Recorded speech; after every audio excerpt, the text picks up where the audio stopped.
माणसं आपली नेहमीचीच माणसं आहे.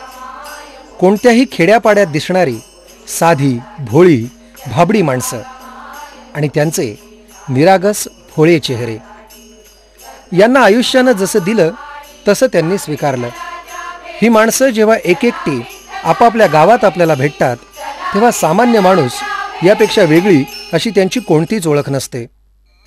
पण आषाढीच्या सुमाराला लांबून कुठून तरी कानावर ज्ञानबा तुकारामचे बोल पडायला लागतात आणि महाराष्ट्राच्या खेड्यापाड्यातला माणूस वारकरी बनून पंढरपूरच्या दिशेनं खेचला जातो.